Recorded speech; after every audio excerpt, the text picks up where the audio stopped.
Well, greetings and salutations, everybody. Welcome to the best damn movie-related show on the planet Earth, the John Campea Show podcast, coming from right here in our quaint little studio, brought to you in part by our friends at Mint Mobile. I am, of course, your host, John Campea, and it is an awesome honor and privilege, as it is every day, to have you, our international friends, gather around as we talk about our favorite things in the world, movies and movie news, TV and streaming, and all sorts of good stuff, not just giving you our opinions, but hopefully giving you some information and context so you guys can form your own well-informed opinions, whether they're the same or completely different than ours. Joining me in studio today, got Ray Ora. Hi. Got Jonathan Voico. Morning, everybody. Got writer, director, producer, Robert Meyer Burnett. Ape shall not kill ape. It's words to live by. And of course, most importantly, you guys are here. Thank you so much for being here, making this little show part of your day. And here's how today's show is going to go. We're going to start off by talking about some predetermined topics. Then in the second part of the show, we're going to take your live comments and questions. Now, before we do any of that, I want to remind you guys that this is a live show. Sometimes live goes wrong. Sometimes technical problems happen, as we are experiencing all too well. But hang in there with us. We'll try to get through today, shall we? All right. With all that down, guys, we got a bunch of stuff that we got to cover here today. So let's get things started with this. Don't know if some of you guys have heard, but there's a Deadpool movie coming. Pretty excited about it. Don't know if you can tell. I'm a little bit excited for it myself. I've been dying to see this movie. I cannot wait. And you know, there was a conception out there that I myself held that it was always the plan from moment one to do Deadpool and Wolverine. But apparently that's not the case. Apparently when they first decided that they were going to do a Deadpool movie, Ryan Reynolds met with Kevin Feige and pitched a lot of different ideas about what to do, including a few ideas that would have seen Deadpool 3 with a $10 million budget. This comes from the folks over at IndieWire who write the following. Despite Kevin Feige's disinterest, Reynolds didn't slow down. He said to Empire, "I went back to the drawing board and I wrote up about 18 different treatments. Some of them almost like a Sundance film, a budget of under $10 million, sort of using the IP in a way that they previously hadn't used. And I pitched bigger movies and I pitched things in between." Can you imagine in a day and age likened unto the one we live in, where you would get a major Hollywood superhero film made for $10 million. A threequel to previous movies that both made over $700 million a piece. Like combined, the two Deadpool movies made like $1.5 billion at the box office. And he went in there with like a $10 million budget. He said it would be his like Rashomon.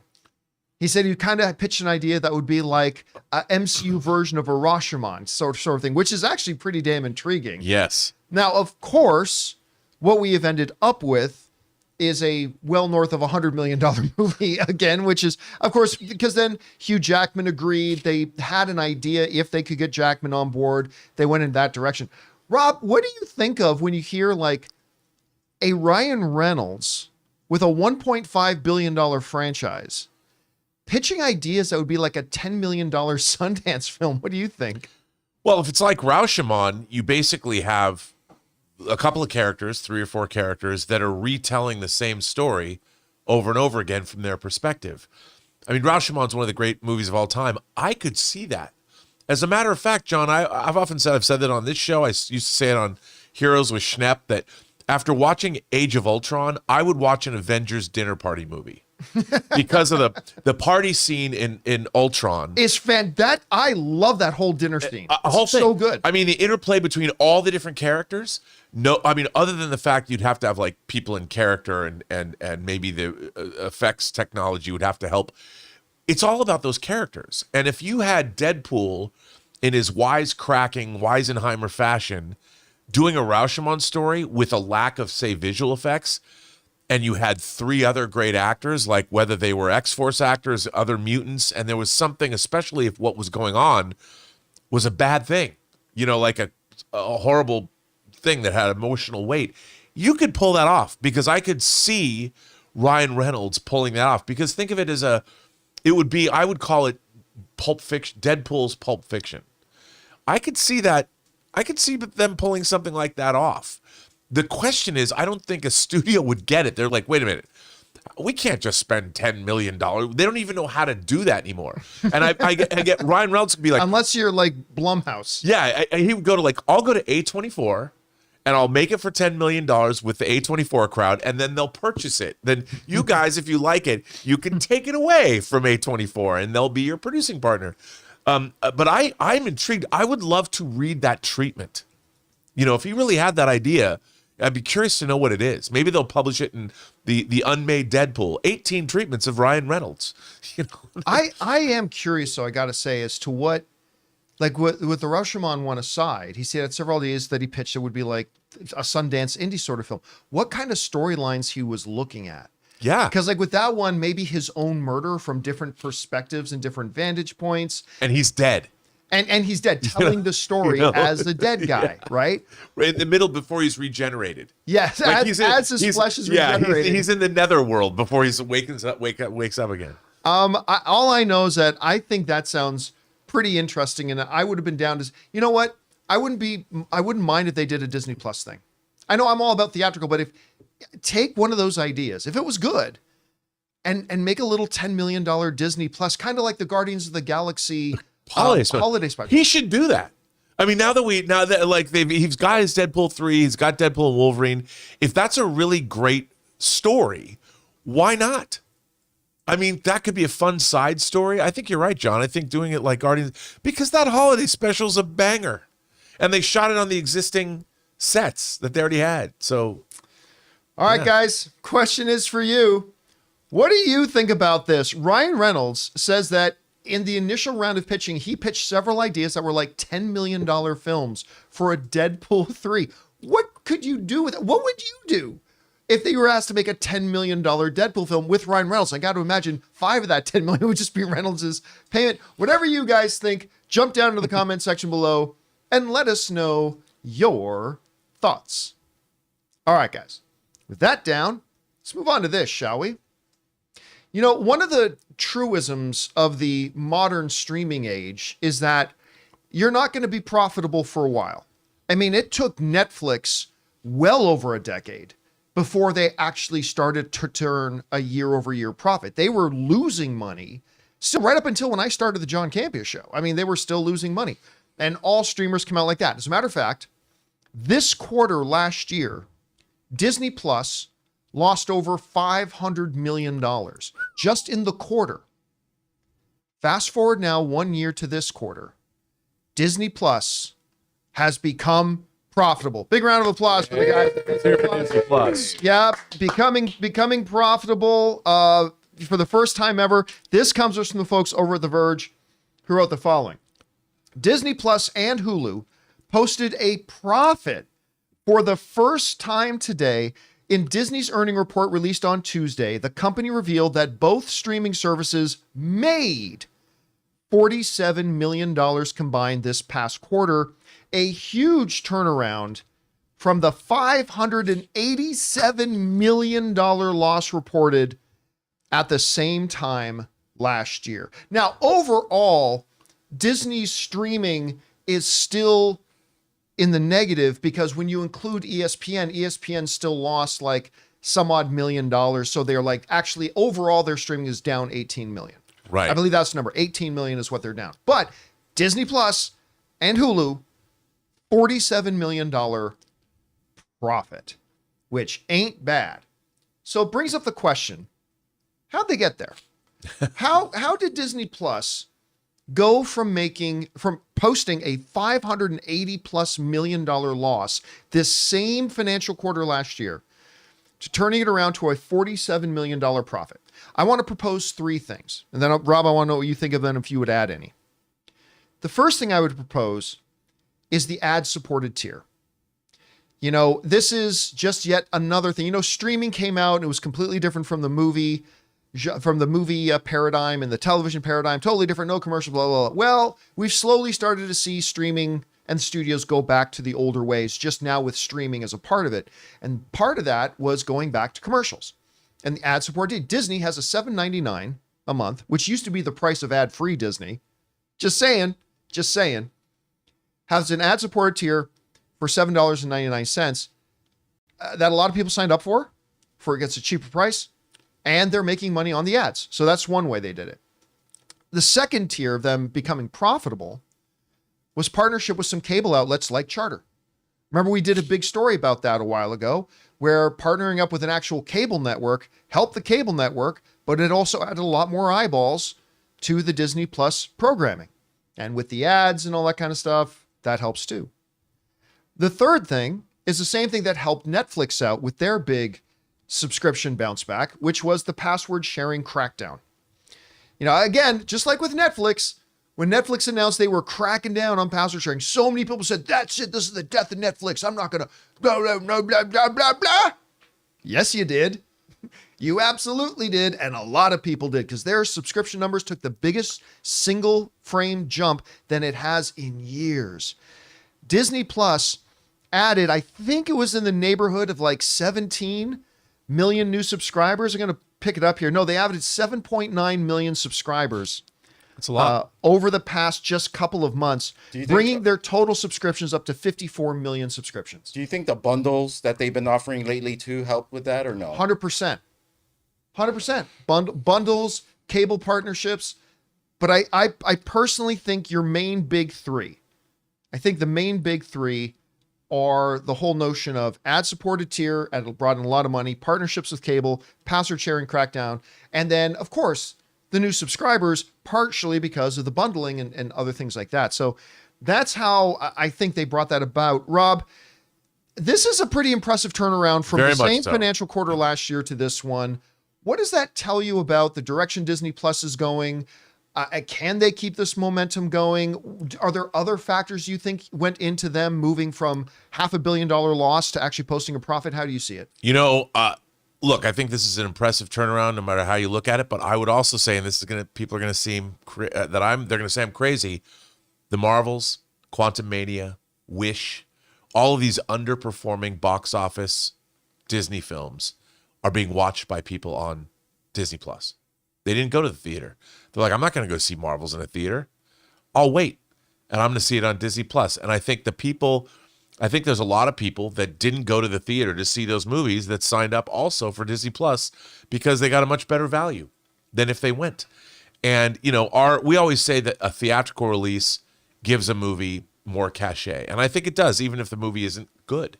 Yeah, because, I mean, just as a side note, to your point, I was looking at the streaming charts the other day, and like the Marvels is like number 3. Yeah. Under like Dune and the new Jerry Seinfeld thing.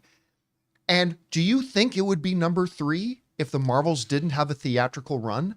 I don't think so. I don't think so either. Yeah. And I'll tell you something else. I think, and I have no evidence to back this up, I would imagine that for the female audience, especially the younger female audience, that the Marvels is beloved. Maybe not for myself, but I think, I think a lot of people that did not watch Miss Marvel as a series, they watched the Marvels, and Aman Vellani is such a delightful performer in that role. Oh, she's fantastic. I'm sure people went back and rediscovered the Marvels. I mean, because the Marvels rediscovered the Miss Marvel series, maybe even WandaVision. And I think that, there was, I often said, people always said, well, Rob, Captain Marvel was only a success because it was between Infinity War and Endgame. And I'm like, well, also, it provided, for the first time, an MCU headlining character. And I could see, because I saw it 4 times in the theater, don't ask me why, but there was lots of female audience members, meaning mothers and daughters went together. And don't deny that, and the success that Disney has. I think that's part of the reason. And I think once you get to Disney Plus, if you didn't have it, like anybody, there's a lot to delve into. If you then you realize, oh, there's the entire Disney catalog. I wish the Mickey Mouse Club was there from the 50s, but whatever. And there's a lot of stuff to watch, and it's very functional. We've often talked about how we like Disney Plus as an app. There's a lot to like there. By the way, can I whenever this gets brought up, I have to mention this because I constantly hear these brain dead morons when the Captain Marvel movie comes up and you point out made $1 billion. And of course, that doesn't fit with certain people's paradigm, right? So they got to come up with excuses. Well, they say It only made $1 billion because it opened between what? Infinity War and Endgame. Because it opened between Infinity War and Endgame. That's why anything would have made $1 billion if it opened between Infinity War and Endgame. Guess what? Another Marvel movie did open between Infinity War Yes, it and did. Endgame. It was called, which one was it called? Ant-Man and the Wasp. And the what? And the what? And the Wasp. Ray, can you double check with me? Because I'm pretty sure, maybe my math is wrong, I'm pretty sure that movie didn't make $1 billion. It did not. But it opened between Infinity War and Endgame. Anything would have made $1 billion opening. It's, how much did, It made 622 million. oh, so not $1 billion. Anyway, so just to everybody out there, whenever you hear one of these brain dead idiots say Captain Marvel only made $1 billion because it opened between Infinity War and Endgame, say that's funny because another Marvel movie opened in between them and it didn't make anywhere near $1 billion. Although I want to point out that Ant-Man and the Wasp has some spectacular Hot Toys figures. Just saying. That was a driving force. Oh, no. 100% that was the driving force of that thing. That Wasp figure's a banger. What are you doing with that Wasp figure? I put it on a stand and make her fly. That's what I do It with was that Bundles figure. and Bluey. And then I don't touch her again. She stays on a shelf next to Ant-Man. Oh, Ant-Man 1 and 2 were so charming. I don't know what the hell happened with Ant-Man 3. Where did they go wrong with Ant-Man 3? Anyway, guys, the question is for you. What do you think about this? Disney Plus is now profitable for the first time, going from a $580 million loss in the same quarter last year to almost a $50 million profit this year. What do you attribute it to? Whatever you guys think, jump down into the comment section below and let us know your thoughts. All right, guys, with that down, let's move on to this, shall we? Furiosa is coming up here pretty quick. I mean, I'm excited that this week, tomorrow, gonna go see Is it tomorrow? New Apes. We're gonna go see Kingdom of the Planet of the Apes tomorrow. But a few days after that, we're going to go see Furiosa. And look, they showed us a big presentation for Furiosa at CinemaCon. And I moved from being looking forward to it to genuinely excited. Like, with the stuff they showed us at CinemaCon was absolutely phenomenal. Well, the first reactions for Furiosa are out. And generally, here's what you get. Story might be a little thin, say some, but all of them say it's wild, exciting, bombastic, and a lot of fun. This comes to us from the folks over at Joe Blow, who write the following. Furiosa brings us back to the wasteland with a stunning performance from Anya Taylor-Joy. Did we expect anything less? The excellent script, while still bombastic and thrilling, takes a slight detour from Fury Road. Once again, George Miller presents another visual masterclass to IMAX. It's a glorious film. Nixflix wrote, Furiosa is epic in every sense of the word. The world building and lore expansion of the Mad Max universe is front and center to a bombastic film that has some explosive, exciting action. Taylor-Joy is great, but Hemsworth truly shines in a way he hasn't before.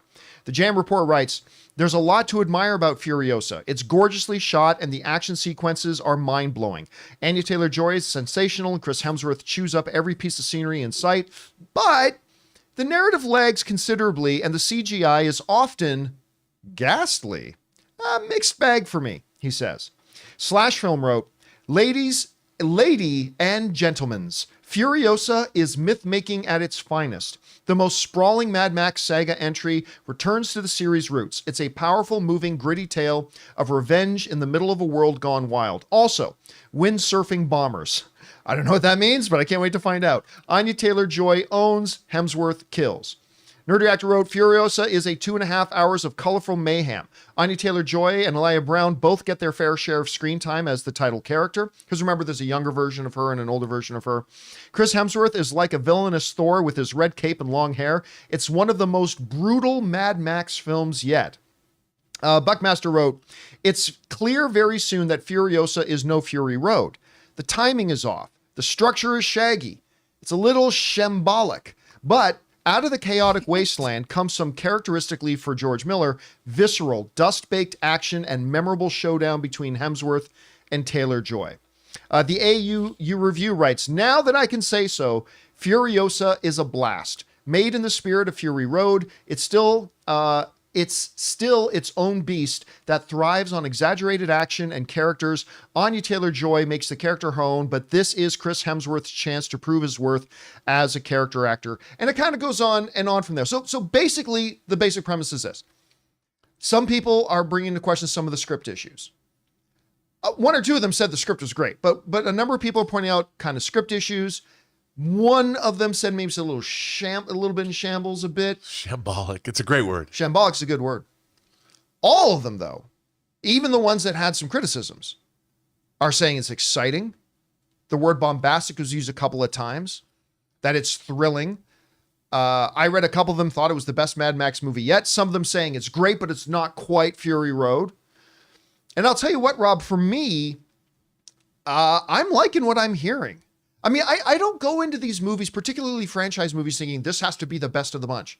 Like, I don't go to a crime movie and think this has to be better than The Godfather.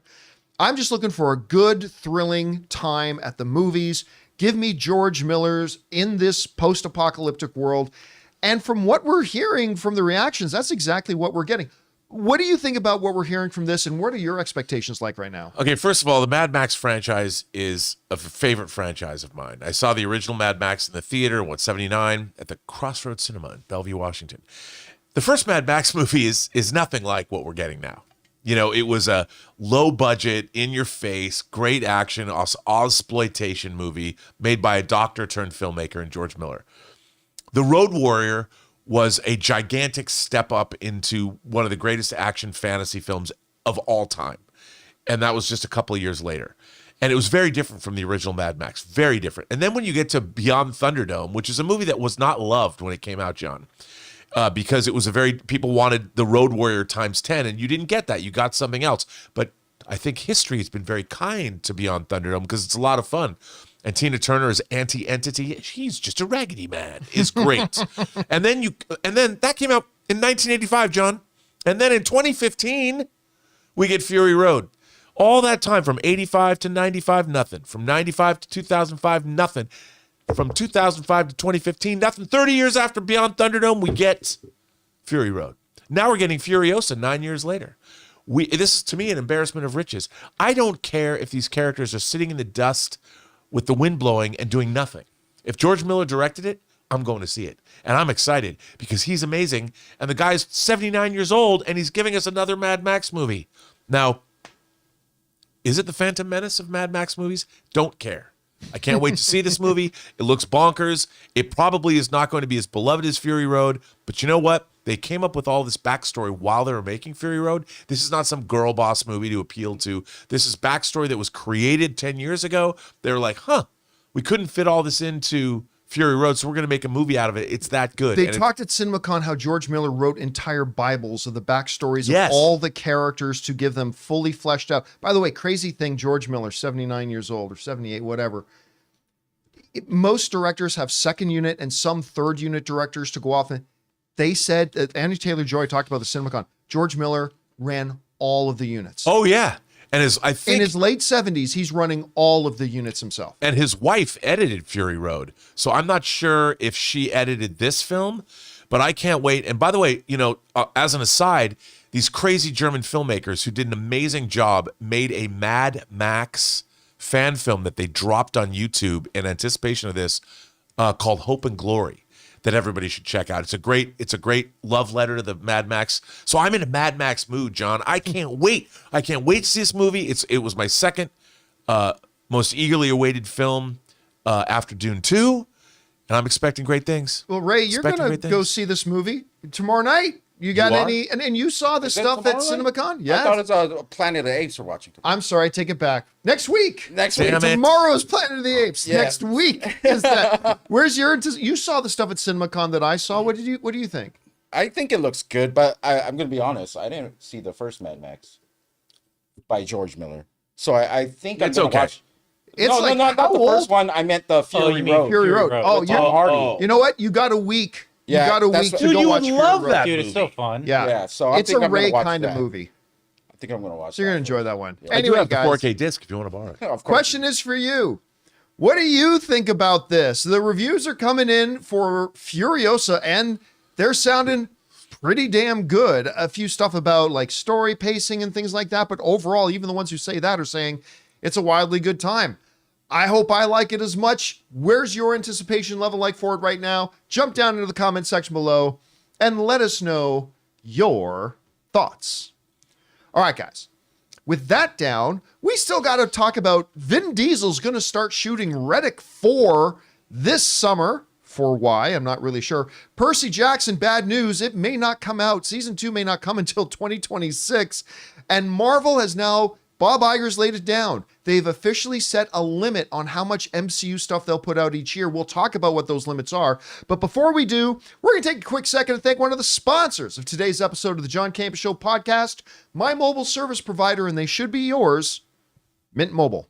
We want to thank a sponsor of today's video, Mint Mobile. My favorite spring cleaning takeaway is the post-clean clarity you get. Wow, how have I been living like this? It's kind of like when you find out that you've been paying a fortune for wireless when Mint Mobile has phone plans for just $15 a month when you purchase a 3-month plan. My last mobile service provider was quite good, but ever since I switched to Mint Mobile, I've enjoyed even better coverage, better phone clarity, and I'm paying less than a third of what I paid to my old provider. Say goodbye to your overpriced wireless plans, jaw-dropping monthly bills, and unexpected overages. All plans come with high-speed data and unlimited talk and text delivered on the nation's largest 5G network. Use your own phone with any Mint Mobile plan and bring your phone number along with all of your existing contacts. To get this new customer offer and your new 3-month unlimited wireless plan for just $15 a month, go to mintmobile.com/Campea. That's mintmobile.com/Campea. Cut your wireless bills to $15 a month at mintmobile.com/Campea. $45 upfront payment required, equivalent to $15 a month. New customers on first 3-month plan only. Speed slower above 40 gigabytes on unlimited plan. Additional taxes, fees, and restrictions may apply. See Mint Mobile for details.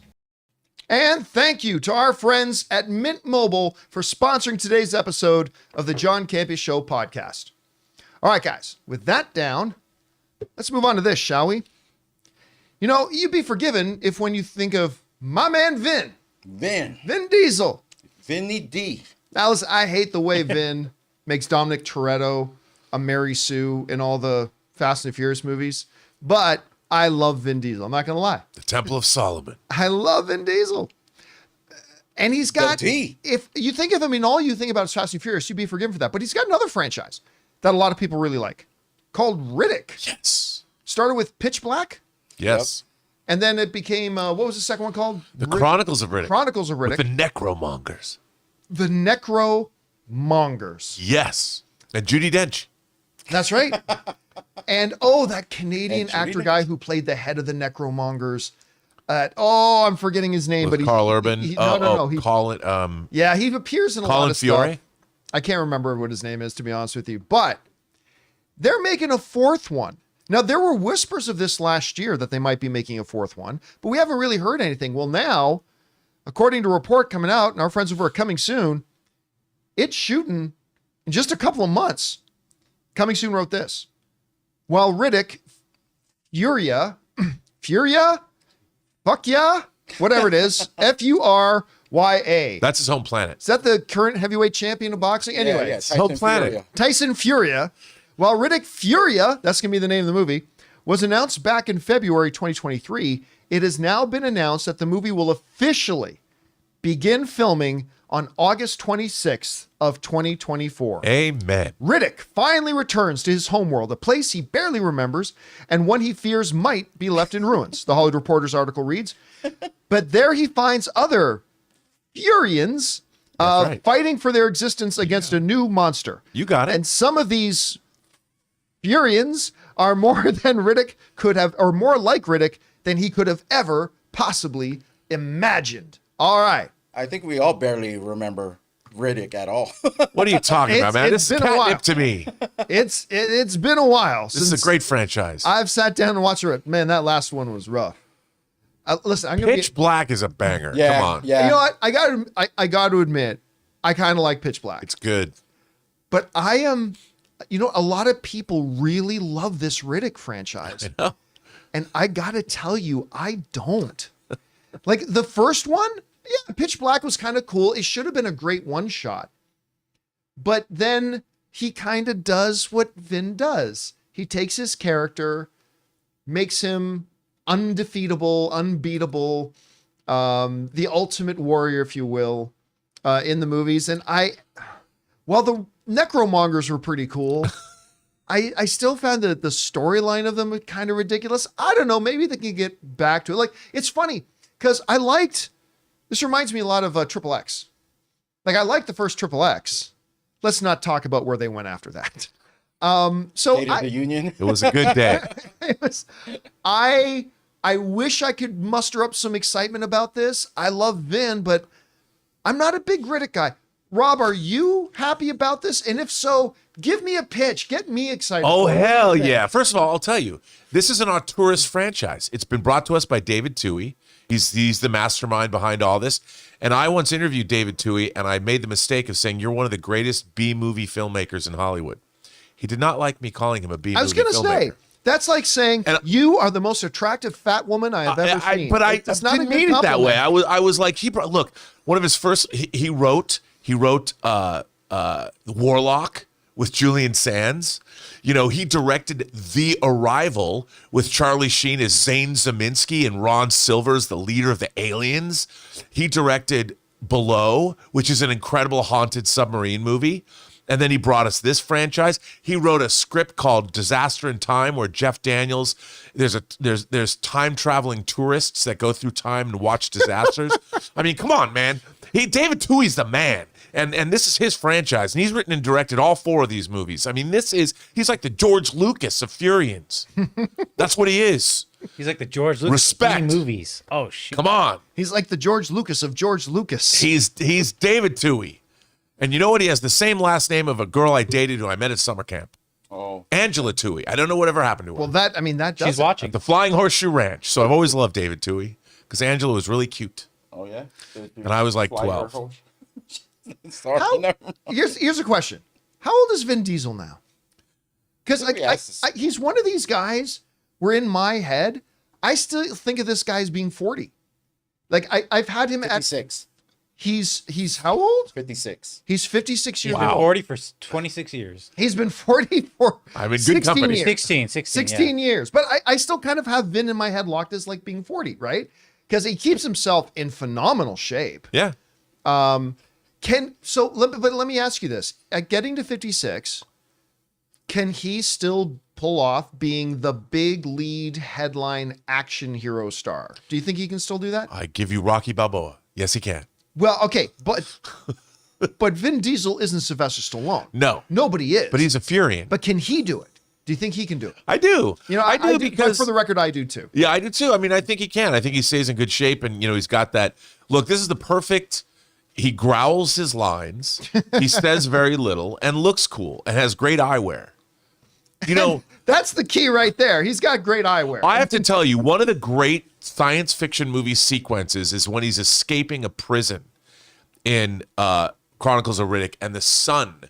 It's a. I remember. Yeah, I remember. That is a scene, yeah. great, Yes, it is. great scene when they have the Terminator, the sun, and all that. Yep. That's an awesome sequence in any science fiction film. Doesn't his outfit consist of like Nightmare Batman without the Nightmare Batman outfit? Well, without the Batman outfit, but it's Yeah, like he's just got the tight. trench coat. He's with like the goggles. Snake Plissken in space. Yeah. Snakes. Please. Mad Max in space. All right, guys. The question is for you. What do you think about this? Riddick 4. Riddick. Furia. Hell yeah. That's going to be the sub thing on it. Furia. For Hell ya. yeah. For ya. Yeah. Yeah. Is coming. It's going to start shooting in August. Are you excited about it? I admit I'm going to have to be won over, but I think a lot of you guys are really excited about it as it is. How are you feeling about it? Whatever you guys think, jump down to the comment section below and let us know your thoughts. All right, guys. With that down, let's move on to this, shall we? Furia. Disney Plus. The Chronicles. Furia. Furia AF. So Disney Plus is, I think we all agree. I think all of us agree. Disney Plus has been a little bit of a mixed bag with their originals since they launched. They had some huge, fantastic stuff. Andor, WandaVision, I Love Ms. Marvel, Mandalorian, at least seasons 1 and 2. They've also had some significant misses. So a little bit of a mixed bag. But then they come out with this little show, rebooting Percy Jackson with Walker Scobell, the mini Ryan Reynolds from that movie he did with Ryan Reynolds on Netflix. Like, what was the name of that movie again? The Adam Project. The Adam Project. Much better than it had any business. It was being. good. Yeah, it was a fun little film. Well, in classic form of streaming, looks like we might have to wait a while to get a season 2. Because Forbes is writing, it's conceivable we may not get it till 2026. This comes to us from Forbes, who wrote an unfortunate update on Percy Jackson and the Olympians season 2. They write this. As is tradition in the streaming era, it takes way too long for shows to air new seasons. Hell yeah. Furia. He's absolutely right about that. Waits way too long for new seasons to come, with anywhere from 1.5 to 3 years in between them in some instances. Now, we have some news about Percy Jackson and the Olympians season 2 on Disney+, but it definitely falls into that category. And there's an additional problem given the age of the cast. Percy Jackson and the Olympians season 2 will not start filming until at least fall. That means between filming and post-production, it's going to be a long time before the series returns, and we can estimate just how long that's going to be. You see, season 1 of Percy Jackson started filming in June of 2022. Filming ended in February of 2023. Then the show actually aired, with all the post-production, in December of 2023. So, they extrapolate. By that math, let's say that the earliest that Percy Jackson starts filming is September of 2024. That would be a March 2025 to finish filming. Then if post-production is the same, that would be a January of 2026 release date. So in our best case scenario, we're looking at a Percy Jackson and the Olympians that comes out late 2025. But if it follows roughly the same timelines and patterns, and listen, they may decide to go a little bit bigger with season 2. They may decide to make it a little bit more grand, put a little more in it. The first season was a big hit. Let's ramp it up a little bit. In which case, finishing faster than the first season did seems out of the question. So we're talking January, February 2026. Now, of course, this is not official. Disney Plus has not said this. This is Forbes extrapolating, but their data is sound. And Rob, it does bring up the point that they mentioned. And we talked about a little bit on yesterday's show too. It's freaking infuriating to me that in a day and age where they make a third of their shows, a third the amount of episodes that shows made for themselves traditionally, takes a year and a half, 2 years, 3 years in between seasons. And they also touched on another problem they're going to have here, Rob. The cast of Percy Jackson and the Olympians. These kids, who were, by the way, all wonderful. They were really good. The cast is really good. Wonderful in season 1. They are at that age where their physical changes happen the most rapidly. A kid looks different between 18 and 22, but not that different.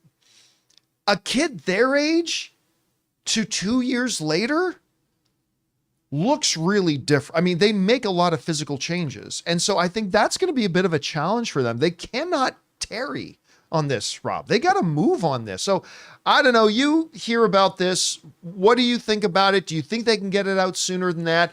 What do you think about the aging problem? Are they just going to fast forward, or I don't know. What do you think they're going to do? Well, look, I mean, whatever the scheduling issues are, they've said what they're going to do. I think it's problematic. I think in the streaming era, one of the things that you want to do is shows have to have momentum. Like HBO, you know that House of the Dragon, it's going to take a long time because it's a very handsome show. It's got a big audience and it's worth the wait. For a show like this, that admittedly, John, was surprisingly good. I will admit that.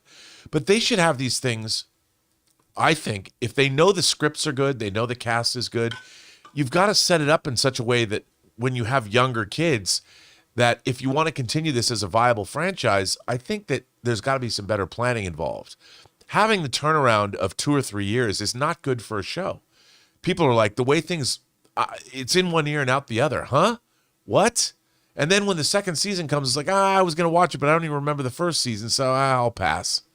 I don't think it does well for a franchise, and I don't think it does well for the analytics to wait so long for a show to show up, especially like this. It's not a House of the Dragon. It's a beloved show, but even your audience, as you pointed out, along with the characters, is going to age. Yeah. And their interests are going to change in 3 years. I mean, you might go from being 15 to being 18, and now you're in college, and you're not going to have time to watch Percy Jackson anymore. And you know, You're going to be protesting. One of our viewers yesterday brought up a really great point that I hadn't even really thought about. When you have a show that, say, like a Percy Jackson, that is quite popular, very well done, kudos to Disney Plus for it.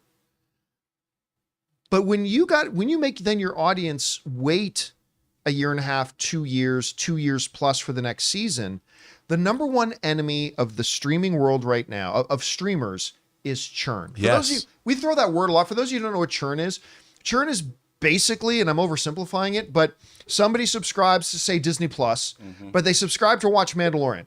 And when Mandalorian's done, they cancel. Yeah.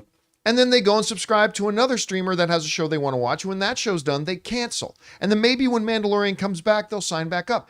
You know, one of our viewers yesterday pointed out that the longer you go in between these popular shows to get them done, you are actually encouraging and running the risk of more churn, which is the number one thing streamers are trying to fight. 100%. And Tina Turners. or after Turners. You know, but if it's good, you'll never forget that Percy. I love Percy. They're just raggedy streamers. churners. All right. Guys, the question is for you. What do you think about this? According to Forbes, at least, they're figuring that it's possible we may not get Percy Jackson season 2, which was a delightful show, until like 2026. They've got to figure out a solution to this. Anyway, guys, whatever you guys think about this, jump down to the comment section below and let us know your thoughts. All right. With that down, let's get on to this, shall we? You know, one of the big problems amongst the many that the Marvel Cinematic Universe is having, I think we can all agree that it's facing a bunch of challenges. It is. How severe or not severe you think those challenges are is up to the individual, but we can all agree Marvel is facing some significant issues and challenges that they've got to address. One of those is, at least according to Bob Iger, has been, you know, while I was out of the house, while Daddy was away, y'all started making too much stuff. And the quality deteriorated. And I think most of us agree with that. I think we agree that they do. Now, recently, Bob Iger came out and said that they are going to be reducing the amount of stuff that they actually do. He even kind of mentioned that we very quietly have canceled a couple of projects that people don't know about. Still a lot of stuff in the pipeline, still a lot of stuff coming. But he said we started the process to try to sort of draw back a little bit from the amount of stuff that we're doing. Well, he's now actually putting some definition to that term and actually giving us some numbers as to what that means. This comes to us from the folks over at Variety. Right, this Marvel will release no more than 3 movies and 2 shows per year, says Bob Iger. And get down to what where he was actually saying. He said this: we're slowly going to decrease volume and go probably about 2 TV series a year instead of what had become 4, and reduce our film output from maybe 4 a year to 2, or a maximum of 3. The Disney CEO said during the company's quarterly earnings call Tuesday, and we're working hard on what that path is. All right. To put this in context, he's saying 2 movies a year. Maybe there will be an exceptional year where maybe they have 3. But let's say this means the average year you're going to get 4 Marvel projects, 2 Marvel TV shows, 2 Marvel movies, with the odd year of a 5th being a 3rd movie. To put that in context, take a look at this. This is 2022. In 2022 alone, we had She-Hulk, Thor: Love and Thunder, Doctor Strange: The Multiverse of Madness, Ms. Marvel, Moon Knight, I Am Groot, Guardians of the Galaxy Holiday Special, which I love, by the way, Werewolf by Night, and Black Panther 2. They literally had 9 projects. 9 times. 9 times. That's as much as Ferris Bueller was absent from school one year. That's some good movie trivia right there. 9 times. 9 Marvel projects in 1 year. And Iger is saying we basically need to cut that in half. So 2 shows, max, 2 movies, with once in a while an exception for a third. That might come in Avenger years. Yeah. Like once we get into the years that the Avengers are coming out, maybe we'll get into that. So Rob, we've heard, him talking about needing to reduce, needing to cut back. Now he's giving us the numbers. Now we know what that means. It means 2 and 2, with the possible exception of 3. Good balance, bad balance, an overreaction on his part. I don't know. How do you see it? Well, look, my first inclination is to say good for you, Bob, because not just because we share the same first name, but because you are making a good, I think the quality is always the most important.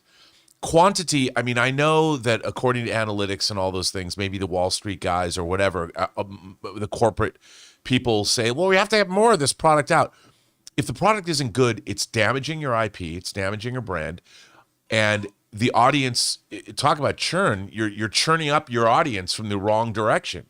And you don't want that to happen. And the MCU, John, I've said it before, but the 23 movies in the Infinity Saga that end with Spider-Man Far From Home are all pretty much good to great. When you're saying that the worst movies are The Incredible Hulk and Iron Man 2 and maybe Thor the Dark World, if those are your worst movies, you got a pretty damn good franchise there.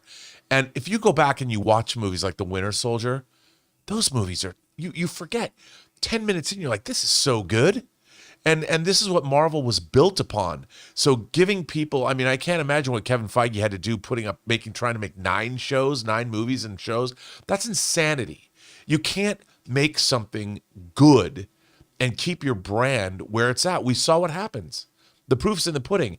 Now, the thing is, the real question is, if they make less things, can they be just as profitable with good quality stuff as they are if they made 9? So they're going to go, okay, in 2022, we made 9 Marvel things. Overall, how did it do with subscriptions and box office compared to our 3 movies and 2 shows? 4 things less. Are we going to make the same amount of money, or do we have to? Because at the end of the day, it's all about that bottom line. Yeah, but that's significantly less dollars for spent for money, budget and for marketing. 100%. Budget, marketing, It's all, development. I know. That's why overall, but I would say I think this is a good move. I think it's a good move, and we need to. Disney has to bring back the luster, man. It's got to be the unstoppable juggernaut that the MCU was for 23 movies. Also, just real quick, because we also talked about not just on a monetary thing, but these CGI houses, they're overtaxed. Right. This is going to give them like a little bit of a reprieve now, and to run their business successfully, and also have the artists be able to be more creative and not just blow out their marriages and everything else for a movie. No, and also Quantumania is not a great example of verisimilitude, as I like to say. I mean, I don't think that film was pleasing to the eye. I thought it was pretty ill-conceived, and I thought the quantum realm was not very well established. And I think if you go back again, you look at the Winter Soldier, man, those effects are incredible. Those action sequences are incredible. See, what I think they're going to do in talking about profitability, what they're going to do is they're going to step back and they're going to look at what is our per film average, right? So like if you can make, let's say $300 million profit with 9 projects, or $200 million profit with 4, they're going to say, look, was that extra 5 projects we did worth the $100 million? And I think they're going to break it down into what are we now starting to average with our Disney Plus shows. If we put out 5 Disney Plus shows on average, when we average it out, how many more subscribers do we have? When we put movies in theaters, on average, how much loss to profit ratio did we get on a per film basis? And I think, to your point, Rob, once they start doing that and they reduce, they're going to see their per project average go up. I agree. By cutting out the chaff and the garbage. Yeah. I only ask one thing. Bring back Gemma Chan's character from the Eternals and put her in all those movies. I thought you were going to say a tall ship and a star to sail it by. That'd be too Star Trek for this show. Can't say that. All right, guys, the question is for you. What do you think about this? We know Bob Iger said they're going to start reducing things at Marvel, but now we've actually got numbers. In general, it's going to be 2 and 2. 2 shows, 2 movies per year, not like 2022 that had 9 projects out there. Do you like it? Do you like that he gave themselves a little bit of wiggle room, saying in an extreme circumstance, we'll do 3 movies in a year, given the whatever we got going on? Do you think these are good numbers? Do you think they shouldn't have cut back that much? Do you think they needed to cut back more? Whatever you guys think, jump down to the comment section below and let us know your thoughts. All right, guys. With that down, it's now time for us to get to the most important part of our show, which is hearing from you guys, taking your live comments and questions. But before we do, we're going to take a quick second and thank another sponsor of today's episode of the John Campea Show podcast, our friends at BetterHelp. Guys, we want to thank a sponsor of today's video, BetterHelp. Listen, we all carry around different stressors, big and small. When we keep them bottled up, it can start to affect us negatively. Therapy is a safe space to get things off your chest and to figure out how to work through whatever is weighing on you. I've said for a long time, it's time for us to start prioritizing mental health as much as we prioritize physical health. You know, we encourage each other when we go to the gym to take care of ourselves physically. Well, it's time we start encouraging each other to take care of ourselves mentally as well. So if you're thinking about taking that step and prioritizing your mental health, give BetterHelp a try. It's entirely online, designed to be convenient, flexible, and suited to your schedule. All you have to do is fill out a brief questionnaire to get matched with a licensed therapist and switch therapists anytime for no additional charge. So get it off your chest with BetterHelp. Visit betterhelp.com/Campea today and get 10% off your first month. That's BetterHelp, HELP.com/Campea. And thank you to our friends at BetterHelp for sponsoring today's episode of the John Campea Show podcast. What were we saying, Ray? Nothing. Percy Oh, Jackson. we won't repeat what was said off while the ad was playing. All right, with that down, guys, let's get over to your live questions here, shall we? Jonathan, what are we starting off here with first? My time to shine. Damaris Love with a $20 super chat. Thank you, Damaris. With the cutbacks to the production of films by Marvel, do you think it will be a positive effect for them and the DCU? Thanks, Bring on the Filthy. I don't know how them cutting back will help the DCEU, but yes, it 100% will. Listen, we've talked about this before. If I'm making 3 projects, then I get to go to my, oh my God, you know what I almost said? I almost said Rolodex. That was even before my time. I get to go to my contacts list and I get to find the 3 best directors that I want to work with. And I pick the 3 best directors that I want to work with. I pick the 3 best writers or sets of writers that I want to work with. I pick my 3 best, most reliable producers that I want to go work with. And then we head out on this adventure to make 3. If I made 6, well, now I get those 3, but I also have to get 3 more that I otherwise wouldn't have been working with. And the more you start to make, the lower and lower. And we've all seen this. Rob, I think at this point it's beyond dispute. The more attention Kevin Feige can keep on his projects and have his hands on his projects, the better and the healthier the MCU is. The more and more he starts to get stretched thin and the less involved he is in keeping everything on the rails, the MCU starts to spin out of control. So yes, I 100% think this is going to help them in many, many ways. I do too. And the less that they output, like let's say they had 1 a year, that just 1 movie will become more eventful. You know what I mean? That's such a good point. Like you go from 9 projects a year to 4.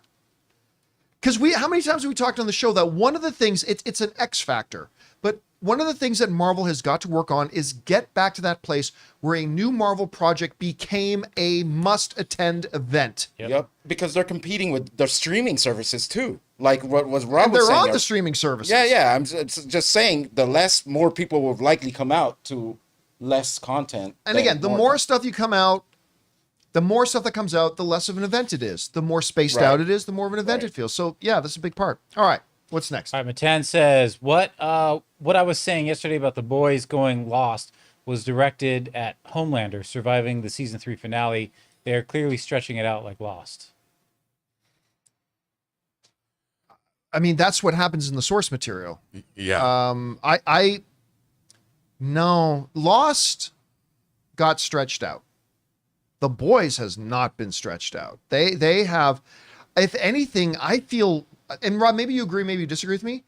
I feel like they're moving through a lot of content very quickly. It does not at all feel like they're taking any particular storyline or whatever and dragging it out. It feels like, I mean, they're not moving at X-Men 97 pace. Right. But I mean, it feels like they're moving. I've never once felt like this show feels like it's dragging. Never. Or they're stretching a story or something out like that. No, John, I feel actually the opposite. I think The Boys, if that's your thing, I know it's pretty extreme for a lot of people, but it's one of the more satisfying genre shows on TV in the last 20 years.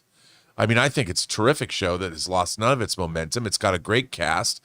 It keeps upping the ante, and as we saw, Gen V was a terrific spinoff show. Oh, I loved it. I mean, as far as the boys go, we've now got this is going to be its 5th franchise season if you include Gen V. I can't wait. And that trailer is bananas. Yeah, it's so good. That new Boys trailer is so good. It might have been a little spoilery, but it's bananas. All right, what's next? Wesley Cunningham says, legitimately. Oh, wait a minute. We don't have a Wesley Cunningham on hang screen. hang on. There we go. Now we see him. All right. Legitimately exciting news. I don't know business like that, but just from what we followed, it seems obvious Disney needed to slow down the conveyor belt. Last 3 years have felt like the I Love Lucy episode. Oh, my God. The chocolate First of episode. all, That's a great big example. props to you for calling that scene out. That's great. One of the greatest scenes in television history. So good. Okay, that aside. Most of the people are going, what? You know, No, that scene is great. I think a lot of people have seen that scene on YouTube. But, I mean, the reality is, we remember not long ago, what we all suspected was verified by a Marvel executive. Remember we were talking about the story a little while ago, guys? That came out and said, he didn't say Bob Chapek by name, but he said, yeah, I mean, for a couple of years there, the mandate was make as much as you can, as fast as you can, and get it out onto Disney Plus as quick as you can. That was the mandate. Like a Marvel executive straight up said that. That was their marching orders from the top. Now it's not. And I think this is going to benefit them a lot. Look, that doesn't mean, guys, let's be honest here. That doesn't mean that they're going to be able to get back to the quality that we had in the first 3 phases of the MCU. Maybe they can, maybe they can't. But this will certainly help them do it if they can. So, all right, what's next? All right, Christopher Brickner. I like in X-Men 97, Bastion spent all that time and effort to build his Sentinel army only for Magneto to go cute and wipe them out in 30 seconds. Okay. No one's going to like that. I'm going to say this. But it's often lonely being right. There were a couple of, first of all, everybody, I've said this a million times, I'm really enjoying X-Men 97. Me too. When does the new episode come out? Tonight. Is it today? Right? Yeah, I was thinking about that today. So it's the second to last episode, and I'm enjoying it immensely. Episodes 3 and 4 slowed down a little bit, but then it picked right back up, and it's been great. And I loved the last episode. I did. But animation gives you a little bit of leeway to do some more profoundly ridiculous things that we would really question if it was in a live action project. Yeah. We talk a little bit about, some scientist just was able to figure out, I just made this collar, put it around a mutant's neck, and they're not a mutant anymore. Isn't that kind of a big deal? Yeah. Is Quarter of the world's population is a probably super more sentinel. applications to that than just a neck collar. But also, I've been able to, against people's knowledge, transform a huge percentage of the human population into these living sentinels, by the way, that are walking around with jet fuel in their legs to power the rocket boosters that come out of their feet. It's ridiculous, but it works.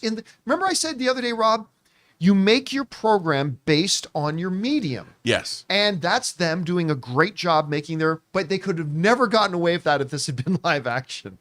I don't know. Are you looking forward to these final 2 episodes? Yeah, look, I'm a huge X-Men fan. You know, where in my studio I probably have $10,000 of X-Men omnibuses because my flippers I'm tired of.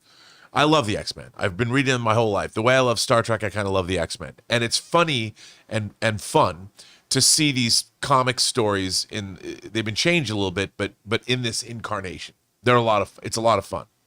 So I'm digging it. Do I think it's this great transcendent entertainment?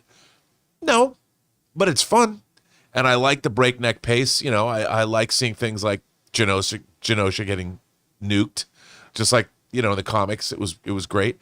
It's fun, but I don't hold it up. I think just like you, it's an animated show. The breakneck pace is not something I would normally say, oh, this is so good, but it is good for what it is in its medium. You know, for it to be tailored to the medium. Look, I did not like the whole Mr. Sinister Madeline Pryor thing because there were no demons. You know, you can't make her the demon princess without demons. And I understand I had some qualms about that, but for the most part, I just like seeing Mr. Sinister. She also wasn't appropriately dressed. She was perfectly appropriately dressed. That's the problem. Yeah, that was the problem. All right. It's the male gaze. It's the mutant gaze. What's next? Taki says, Irons is iconic as Scar, but I still wonder what could have been if one of the runners took the role. Tim Curry, Malcolm McDowell, or Patrick Stewart. We have a clear existence bias. The thing that couldn't possibly be done another way. When in reality, it almost was done another way. And if it was done that other way, then we would still be saying it could never be done another way. Like a lot of people will say, understandably so, nobody could have played Indiana Jones other than Harrison Ford. Well, we say that because that's what we have. The reality is Tom Selleck was this close to being Indiana Jones. And had he become Indiana Jones, and then some interdimensional traveler came to you from Earth 175 and said, you know where I come from, Han Solo is Indiana Jones. We'd look at it, that's ridiculous. That is utterly ridiculous. The guy who played the guy from, what's the name of the George Lucas car movie again? American Graffiti. The guy from American Graffiti? Indiana Jones, that's stupid. Only Tom Selleck. But that's what we have. And I'm guilty of this too. I totally am. We have existence bias. Because that's the guy who played it. Nobody else could have possibly done it. When it was very almost a mess. Because I agree. Listen, it is very tough for me to imagine Scar without the voice of Jeremy Irons. Tough for me to imagine. I thought Chiwetel Ejiofor did a great job in the CGI animated Lion King, but because that's what I've got. I've got that in my head. Have you ever come across situations like that, Rob? Well, I still want Ed Harris to play Professor X. People think I'm crazy, but it would have been good. Yeah, but at the time, I remember, talking with Brian about before the role was cast. I mean, everybody wanted Patrick Stewart to play Professor X. It was great casting. And I was like, if you had Ed Harris, it could be a different version of what the X-Men would be. Do you remember? A lot of people won't remember this. And it's a name that a lot of you will know, but some of you may not know. Although if we told you who he played, you'd be like, oh, that guy. You're right. I still remember being a kid and looking in movie magazines about the fan casting for an X-Men movie. Yeah. Always Patrick Stewart. Always Patrick Stewart as Professor X. Do you remember who was always listed as Cyclops? In every fan casting thing before X-Men ever happened, the live action, Michael Biehn. Oh yeah, that's right. From Aliens and he would have been perfect casting at the time. He would have been a fantastic Cyclops. Yeah. He would have been James Marsden was great, but look what they did with the writers did with the character. So I guess Michael Biehn maybe just would have been lost on it, but he would have been a great one. I think so. Anyway, all right, what's next? All right, Juliana Goodwin says, Moana 2 and Wicked are dropping the same day. Do you think they compete for the same demographic? And could they affect either of their earnings? Are they really both? Ray, can you confirm that? Very similar. Are they coming out on the same day? Look, regardless of what, Ray's going to double check that on the calendar right now. But regardless of what the calendar says, I will guarantee you Moana 2 and Wicked are not actually going to open on the same day. 7. If they did, though, it'd be a hell of a box office weekend. Yeah, but this isn't like Barbenheimer, though, where you No. have two fundamentally completely different movies that are appealing to totally different They are audiences. November 27th. One of them moves. So November 27th, one of the When movies. is that Thanksgiving week or is that the That week? is, though. To be fair, that is a huge week, but man, Yeah. the same. You're going to be seeing a lot of musicals that week if that's the. Yeah, I mean, I cannot believe they're going to. No way. There's no way one of them doesn't move. They've got to. By the way, real Thanksgiving is in October. Just want to throw that out only there. because who's releasing? Who's releasing Wicked? Is that Warner Brothers or That's who's that? Universal. That's Universal, I think. Universal. Or is that Warner Bros? Oh yeah. I thought they were part of the Universal. No, I could be Universal. wrong, It's but it's Universal. not Disney. It's not Universal. Disney. yeah, I mean, they got that whole week. That Thanksgiving week's like the biggest there's movie going enough weekend of love. the year. There's You know? enough love. Well, that Christmas, but I mean, that I believe you can have two big movies coming out. I don't believe you can have two movies that are going after the exact same audience. Yeah. Yeah. And Although- listen, Moana and both of them have huge aspirations. Obviously, Moana too. Moana, not 8 years after the fact, was still the #1 streamed movie in the world last year. But Wicked, listen, if you don't know that Wicked is going to make a ass load of money, you're crazy. Yeah.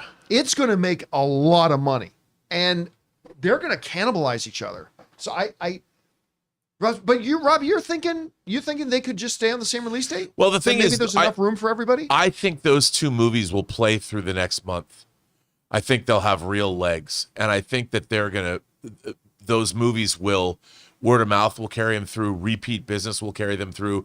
Both of those movies are very known quantities, and I think don't underestimate either one of them. I think they'll be a box office juggernaut, and I think the two of them will only encourage one another. You know, you're gonna have people going, "Oh, we're gonna go see both." It's not gonna be like Barbenheimer, but I mean in terms of the interest, because Wicked is beloved and Moana is beloved, and you know, I think probably one will move, but it is a great. I mean, if those movies do well, they play all through December. That's a lot of money to grab at the end of the year. All right, what's next? All right. James Germain says, "Hey John, saw Boy Kills World and it's good." Finally saw it. I thought it was a lot of fun. Yeah, I thought I it was wanna a lot- see it. I mean, it's not great classic. It's not Die Hard or anything, but I enjoyed it. All right, what's next? Jagan sorry, I screwed that one up. Just wondering, as an NBA fan and fellow Canadian, what are your thoughts on Hamilton's own SGA and OKC? He's also leading Team Canada and to the Olympics. I have no idea who SGA is. I I know Kyler Murray's Canadian. He's from Gillis Kitchener. Alexander. Who? The guy, the Oklahoma City Thunder point guard or shooting guard. Yeah, I don't Shane. know anybody on the Oklahoma City Thunder. Yeah, I didn't know they had a Canadian on their team. I didn't know they had a Hamiltonian on their team. I just know Kyler Murray from Kitchener, Ontario on the Denver Nuggets. By the way, Denver Nuggets, who I went into the season, nobody's stopping the Denver Nuggets. No one's stopping the Denver Nuggets. Just make their rings right now. They've run into a Minnesota team. It's the defense, baby. Karl Anthony Towns and Anthony Edwards, like, They got the length. they're suddenly the 80s Chicago Bulls. And I've watched Minnesota play a couple times this year. They did not look that impressive. They look good. They were young. They were athletic. There was a lot of problems. At some point, they flipped a switch because they wiped out Kevin Durant and just broke out the brooms and swept him out of the playoffs. And now they are not just beating the defending NBA champions, they're beating the shit out of them. Well, they did last night, at least. It's not even beating the shit. They are embarrassing the defending NBA champions right now. It is crazy. But you know what the funny thing is? The NBA is a fickle thing. One team can win by 30 one night, and then the next team, the other one can win by 20. So I don't know. We'll see. But woo! And then you run into the things where Minnesota's for sometimes real. another team just has your number. They just have the good matchup. Yeah, You know what I mean? it's So, true. But man, they look. Yeah. This Minnesota team looks for real, man. I'm almost I about got to to call it. I'm impressed. Yeah. I'm real impressed. All right, what's next? All right. Late Night Alum says, The Mummy turns 25 today. Your favorite moments? I've never thought the Mummy movies were great, to Yeah. be honest with you. Me neither. I enjoy them. Don't get me wrong. Brendan Fraser, Welsh. Rachel Weisz. Rachel Weisz. Yeah. Weiss. Sorry. Rachel Weisz. I liked it. I did. I even didn't mind the one with the worst Dwayne "The Rock" Johnson CGI character in the history Yeah, of movies. Scorpion King. Oh my God, I'll never get over that. And then But for some reason they made a spin-off. they did? Yeah. He was in the Mummy Oh, like that's 3. right, the Scorpion Yeah. King. And then They he did got the his own. Scorpion King, which it was not a good movie, but I had fun with the Scorpion King a little bit. For me, The Mummy was just not I saw it, I liked it. It was just never my thing. You know, too much. There was a period of time where Stephen Sommers was making movies like Van Helsing with all this CG, and I couldn't, the physics less CG, I couldn't deal with it. Like Van Helsing is a movie I literally can't watch. It's too painful for my brain. I'm surprised. I don't hear that often. All right, what's next? Mr. Godzilla says, "Hey, John." Did I get that? Yeah. Hey, John and crew, with Godzilla X Kong now nearing 550 worldwide, and the second highest grossing MonsterVerse film, when do you think WDB or Legendary will announce a sequel and/or follow up to the solo film? They've already kind of unofficially announced it. I mean, the director of the film has already said, "Yep, I'm moving forward with development on the next one. I already know what the next one's going to be." So, while the studio's not come out and pronounced a release date or anything, the director's already said, "Yeah, I'm already working on it." So, that's an inevitability. So that's probably going to come soon. All right, what's next? Chubbs GPT says, "Would we see Logan with the animated white eyes in Deadpool 3?" Guessing he means like if he's wearing his mask. I personally, even though we see the costume, I don't think we see the mask. Let me rephrase. I think maybe we see the mask sitting on a desk or on a table or something like that. I don't think we see him wearing the mask. I really don't. I mean, there are a lot of things that look good in the comic book pages that would look utterly ridiculous on a movie screen. That mask is one of them. I don't know, man. He's in that suit. He's in, but they modified the suit, and the suit is one thing. The mask with the hyper eyebrows. Well, it'll be changed a bit. I mean, so but- he'll okay. Maybe he wears a mask Yeah. that bears some resemblance Yes. to the. Okay, I can get on board with that, but Yeah. a comic accurate that era. Woo, Wolverine! I could fly with these things. I mean, it looks great in the comic book pages. I don't think it works in the. We're gonna get some mask. But a version, maybe yeah, a version yeah. that looks a little It's bit. got to better. look good on screen. All right, what's next? Raymond Verada says, "After watching Fast 9 for Anna Sawai, I kept thinking, how can Vin Diesel and John Cena be brothers? Can they do Face Off after this?" Oh yeah, it's like I'm like. Now don't get me wrong. I'm not one of these guys that I need characters in movies who are siblings to actually look identical. Vincent, we're twins. Vincent, what? That was actually on TV last night. Really? I was flipping through YouTube TV You were and really that was flipping actually through on. and found that movie. That was actually on. Like, you're saying I'm the refuse? Vincent. You should do a spoiler review discussion about twins. About twins. For the first time, I'm pissed off. Anyway, I Oh, cannot do God. I cannot do a Harloff Yeah. Arnold Schwarzenegger. But what were we even talking about? I don't doesn't even matter. know. Yeah, what was the question? We were talking about twins. Was the question actually about twins? Yeah. He was like, how Oh how yeah, much do that's you like right. With twins? Vin Diesel and John Cena. Listen, I get wanting to have John Cena in the movie. I do. And again, I'm not one of these guys that I need siblings in character siblings need to actually look like their brother and sister in a movie. But Vin Diesel and John Cena come from the same gene pool? Not even freaking remotely. Half brothers. It Same doesn't mother. matter. Muscle for muscle. I don't believe they came from the same planet. I know. Sometimes it's like when it's You mean too hard to believe. Furia? Like Furia? Furia! AF. Furia AF. All right. What's next? Natan says, Xbox and PlayStation are currently in a smoothest brain competition, while Nintendo is about to hit the jackpot with the Zelda director. I have no idea what I don't it know. means by smoothest brain competition. Is he talking about like adaptations? Because I think they're kind of killing it. No idea. But Wes Ball, director of Kingdom of the Planet of the Apes, which the reviews are banging, is the guy, don't forget, guys, who is directing the live-action Legend of Zelda movie. And I'll tell you what, I am getting more and more excited by the day about this Legend of Zelda. And I love that it's going to be live action. 100% I love that it's going to be live action. And knowing that the guy who's directing this, and again, I don't want to get too hyped. I haven't seen it yet myself. I'm seeing it tomorrow night. But seeing all these rave reviews about Kingdom of the Planet of the Apes is just getting me more and more hyped about this is the guy who's doing Legend of Zelda. And I'm really stoked about it. By the way, didn't they just say they've set the date for when they're going to announce Nintendo Switch 2? Thought that was mentioned. Side note, while the Xbox and the PlayStation are clearly hyper more powerful than the Nintendo Switch, hyper and will be more powerful than the Nintendo Switch 2, can I just say, Nintendo games are delightful. I really like playing. Actually, I gave Jonathan and Ray, because we had, we moved out of the studio. We had a PlayStation 5 and a Nintendo Switch at the studio.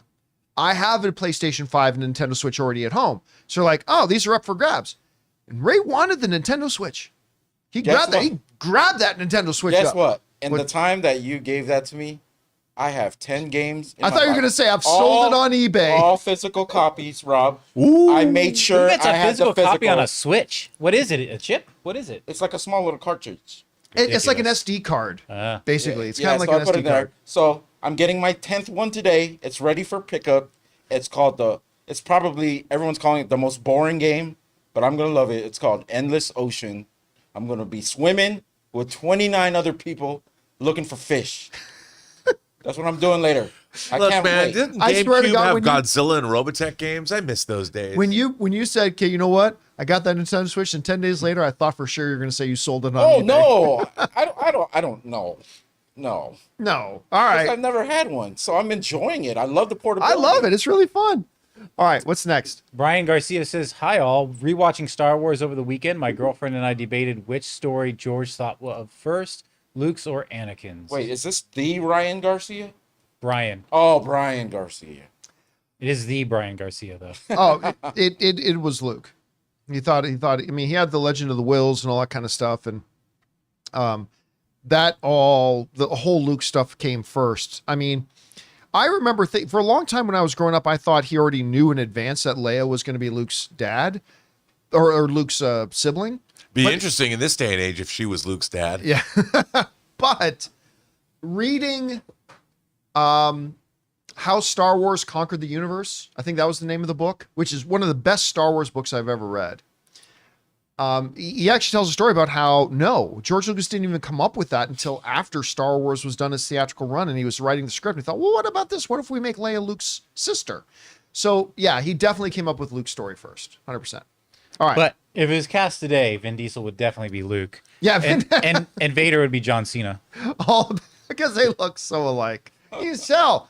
It's like they just swap places. All right, what's next? Dagobah, the Vader's helmet comes off and Vin sees his own face. I don't know why that's funny to me, but it is. DG Production says, "Arise, writers of Theoden, ride for ruin, and the world's ending. This scene is not just my favorite in Lord of the Rings.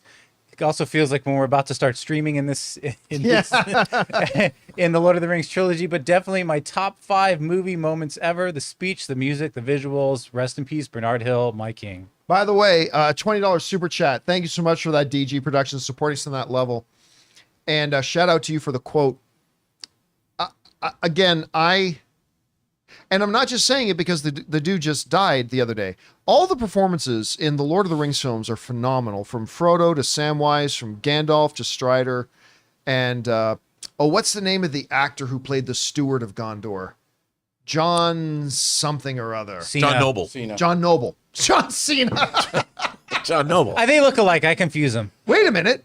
Why is there nobody sitting on the throne? Oh God! There so- we go. By the way, did you see Peter Jackson on social media had a lovely dismissive. I about did the not. passing. And he talked about, if you ever see him on Bernard Hill on like any like at a premiere, that guy was hilarious. He was smart. He was quick-witted. He was so funny. And Peter Jackson brought that up and talked about what a great spirit he was. And if you look at, just go look him up, like on the red carpet. He's so great. And what a guy he was. I never got to meet him when we were doing the behind the scenes stuff, but man, I would love to have done that. Well, I'll tell you what, with all the great performances, and Christopher Lee, with all the top-notch great performances, I really do believe Bernard Hill gave us the best performance in the Lord of the Rings films. More than Ian McKellen? Even more than Ian McKellen. And they were all great. Ian McKellen got an Oscar nomination. By the way, Ian McKellen was the only actor in all the Lord of the Rings to get an Oscar nomination for the Lord of the Rings. But I think Bernard Hill, I mean, he just owned it. I mean, it's real close for him and Ian McKellen, but I find myself quoting Theoden more. So I don't know. It's just such a loss. Such a loss. All right. What's next? All right. Tyler says with a $20 super chat, which franchise is better, in your opinion, How to Train Your Dragon or Spider-Verse? Spider-Verse, no question asked. Now, that being said, by the way, thank you so much for the $20 super chat, man. Thanks for supporting us on that level. I adore the How to Train Your Dragon movies. Yeah, me too. Love them. They're good. Third one, oh my God. Like, you can't come up with a better ending. The third one, they're in the boat with the family now, and the dragons are now coming in, meeting Hiccup's kids.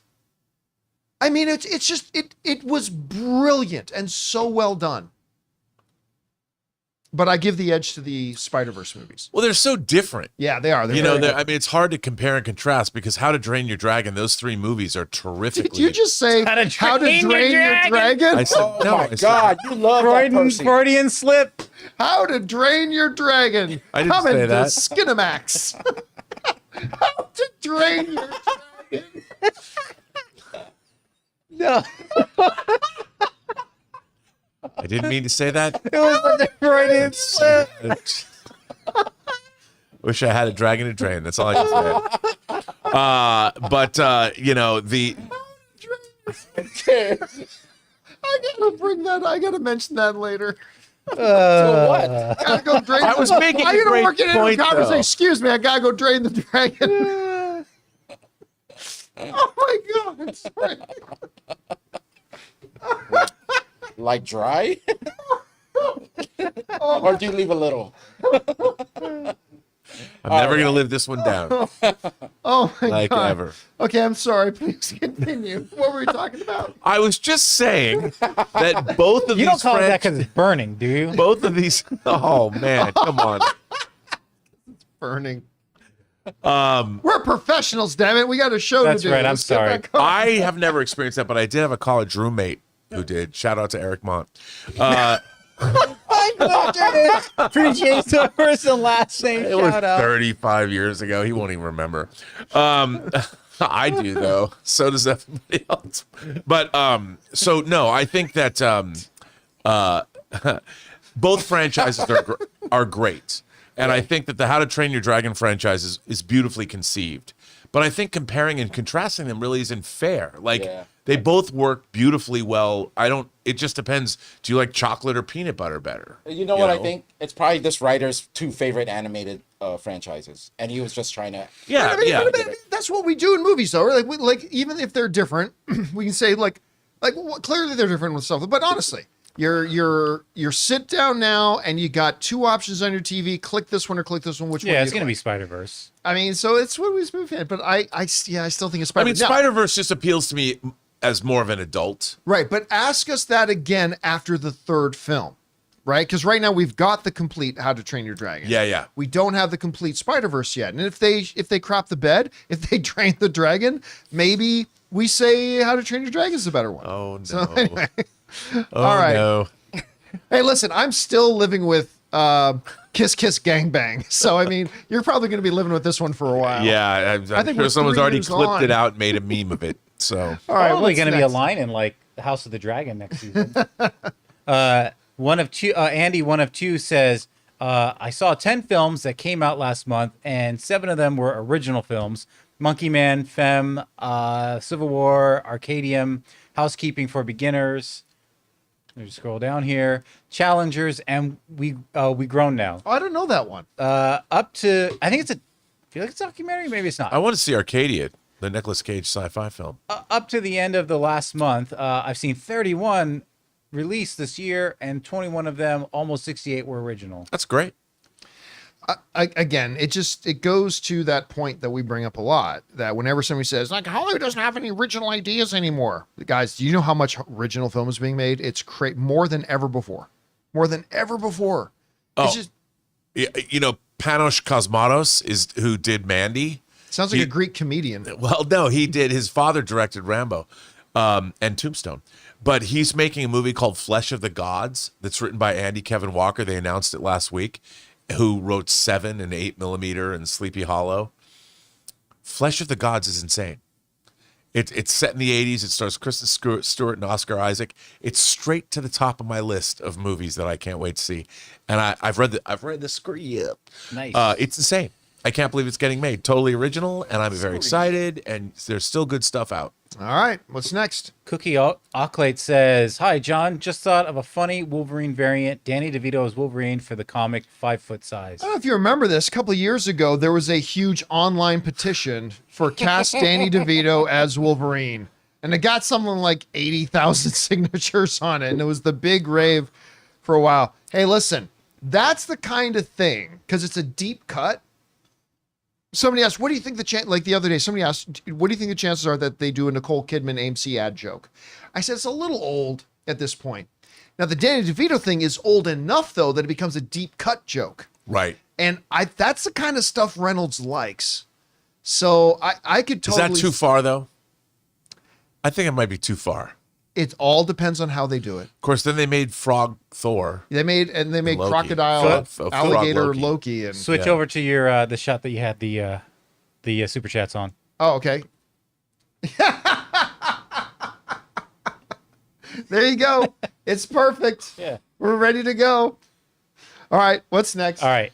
And Andy says, thank goodness Ryan Gosling and Emily Blunt aren't a couple in real life, as their combined good looks and chemistry would be unfair to couples everywhere. I thought... Well, you know, it's funny. I say this about everybody that Emily Blunt acts with, but I thought the chemistry in Fall Guy between Ryan Gosling and Emily Blunt was fantastic. Now, it wasn't the same chemistry that Ryan Gosling has with, say, Emma Stone, but it was terrific, charming, fun chemistry. And I think she's doing okay with John Krasinski. I think she's right, but not too shabby. you know, she was in that, was the one with The Rock named after the Disney ride? Jungle Cruise. She managed to make great chemistry with Dwayne The Rock Johnson. Obviously, she had great chemistry with Tom Cruise in Live, Die, Repeat, Kill, Not Kill, On the Edge of Tomorrow. She's just manages to have great chemistry with everybody she's with. All right, what's next? All right, Danito says, did you get a chance to see the Brady roast? Oh, Okay. man. Read about it. There's a good 45 minutes in the middle where it's slowed down. But the first half hour and the last half hour, I can't remember laughing that hard in a long time. Because off the top, you had Kevin Hart, then Jeff, who's the roaster guy? Jeff Ross, and Nikki Glazer. Nikki Glazer. First of all, Nikki Glazer was the MVP of the roast. Like, oh my God. It was some of the filthiest, most out of bounds, I can't believe they went there kind of jokes and humor that I was like, in some spots I had to stand up to breathe. Kind of stretch my diaphragm out just so I could breathe. I was laughing so hard. And then the last bit, I don't know who that black girl comedian from Boston is. She was freaking hilarious. That one podcaster comedian. Oh, yeah. And then Ron Burgundy comes out. And then Peyton Manning comes out, who was surprisingly funny. And then, you know, the tradition is the person getting roasted speaks last. Yeah. and they defend themselves, right? Everybody, I'm a Brady fan, but oh my God, Brady was hilarious in his last little thing. He talked to Peyton. Thanks a lot for coming, Peyton. You know, I know sometimes, talking to Peyton Manning, sometimes you live in Denver, sometimes you live in Louisiana, but you always live in my shadow. And I thought, like, oh my God. Did you read that Giselle, you know, his ex? There are a lot of Giselle's jokes. She's not happy. She came out and said she thought it was too far. They went too far. It's a roast. Right. What But do you think they do in She's like, roasts? my children are going to see this. No, She they're was not pleased at all. Listen, I I'll don't tell you let my what, children being- watch roast. What are you talking Being about? the children of Tom Brady, they have seen 10 times worse online written about their dad. Yeah. And jokes made about it. And listen, if you don't want to be joked about, don't fuck the jujitsu instructor. If you do, you're going to be joked about. I mean, but it was, listen, they ripped Brady apart. They ripped each other apart. I mean, it was so fun. It was such a fun thing. And Gronk I don't know what Gronk was doing, but it was really fun. If you don't even have to be a big football fan. No. Go watch the roast. It was Kevin Hart. I wondered, Kevin Hart really hosting a roast of Tom Brady? Kevin Hart killed it. He killed it. He was so good. And he got roasted himself pretty good, a too. lot. Like, was what did good. Brady said this one thing. So Brady gets up and he starts ripping all the other NFL cities fans, which was hilarious. Gets up and goes, and Philadelphia Eagles fans, they're just a bunch of racist fucks. Then he goes, but Kevin Hart was there. It was from there, so I get it. I'm like, oh my God. He said something about him on his knees begging Dave Chappelle to actually. Oh, yeah. So He goes, he wasn't even his first. if there are any choice. marks on my knees, it says I was down on my hands and knees begging Netflix to have Dave Chappelle host this thing and not Kevin Hart. But Kevin Hart was good, man. He was good. Oh, Kevin Hart was so good. And he's quick. You could tell when he was just coming off the cuff, too. Kevin Hart is really, really quick. Anyway, I highly recommend everybody go watch it. It was really fun. All right, what's next? All right. You might have to scroll down a little more because I'm at the top. Oh, well, that's fine. Just go for it. Mr. Hank Dunn says, hey, y'all, just wanted you guys to know that as of yesterday, I'm now a full sales student nice. studying digital cinematography. Here's to a career in film. That's awesome, Mr. Hank Dunn. Congrats on that. For those of you, nice. Full Sail has been around for a long time. Yep. I remember actually back when I was finishing my college stuff, I was thinking about taking some Full Sail stuff. They've been around a long time. They're a very, very no name in this whole space. So congrats to you, man, for doing that. And I hope you all the success in the world. And an adventure. And an adventure. All right. What do we got next? All right. First up, we've got, Oh, this is from our beloved YouTube channel yeah, members. but I need to update real quick here. I forgot to update for you fine people. All right. Reese Jones says, there are 4 MCU films set for release next year in Captain America, Thunderbolts, Fantastic Four, and Blade. So do they move one or start the limit after that? I think, look, these were all ones that were in the pipeline. You know, when he says this is what we're going to do, I think he's talking about like, as of now, this is what we're doing. But those ones are already in the pipeline. Maybe one moves, but if we do get them, it's clearly, you know, they're starting as of now, but these things were already in the rung. So there you go. You know what wrapped? What's that? Tron Ares. Did they wrap that They already? wrapped. I guess it has been a while since they announced they started. I saw filming. some people that were on Designing Hollywood talk. They were at the after party. Oh, the very wrap nice. party. I'm excited. All right, what's next? Espinoza says, I think Bob Iger's plan is a good idea. We can have a Marvel release in February, TV show in March. That can be stretched out till summer for the next movie, and again in the fall for a November, December release. Yeah, I think they just got to. I don't really care about which months. Obviously, they want to stake out a Christmas month or something, but just space them out. I mean, just stagger them, space them out. Don't have movie and then 2 weeks later a new MCU show dropping. I mean, just jog them out, space them out, and I think that'll work fine. All right, what's next? All right, Jai CSC says, have you ever seen those videos which state how every Star Wars movie has the wrong title? Like Force Awakens would Yeah. be better as Episode 5. Nothing to be taken seriously, but fun to see how it justifies. No, it's true. I've seen several people talk about it. It's like, this one should have been called this, and this Right. one should have been called that. And it's like, you know what? You're absolutely right. It It's- works. Same thing about the the trilogy of Planet of the Apes movies that came out a few years ago. They all had the wrong titles. Yes, They they do. 100% all had the wrong titles. All right, what's next? King Daddy Goat says, "Hey guys, hope all is well. Choosing to not recast Chance Perdomo. Do you think it's a mistake or agree with the move? Thanks for bringing on the filthy." It's a mistake. It's 100% a mistake. For those of you who don't know who we're talking about, Chance is the character from Gen V, the guy who passed away. It was so sad, especially coming on like a success like that. But yeah, it's 100% a mistake not to recast. I mean, unless your second season didn't really involve that character much, to just go, hey, wait a minute, where's, what's his name? Oh, he died. He's gone. He's just not here anymore. Really? He was just here a minute ago? Yeah, no, he's gone now. Look, guys, just look at The Rise of Skywalker. Just recast. Like, look, if you take the bus to work in the morning and the guy who drives your B route bus passes away, do you think they go, you know what? We're not going to have a B route anymore. You know, it would be disrespectful to the, no. Life moves forward.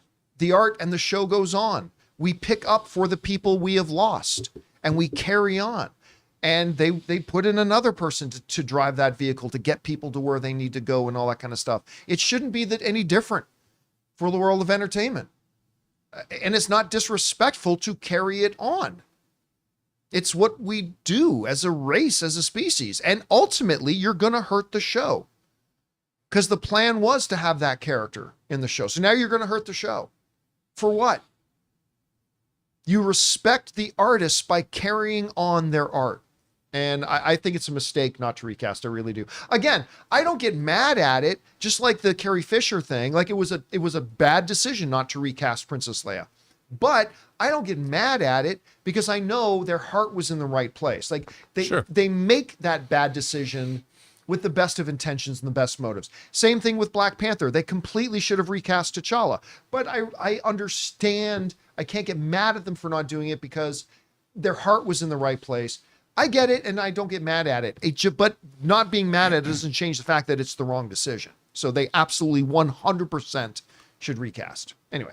All right, what's next? CJ Rebirth says, even though Phantom Menace is my least favorite movie of the saga, I still find it fascinating how this young Anakin Skywalker kid who Qui-Gon believes in and hugs his mom by, that he'll become Darth Vader. Bad midichlorians. It's about the midichlorians. You know, what are you going to do? Midichlorians. But I will say this. I remember prior to the Phantom Menace coming out, and a lot of people have copied this since. Rob, I don't know if you remember this, but months before the Phantom Menace came out, they put out a poster.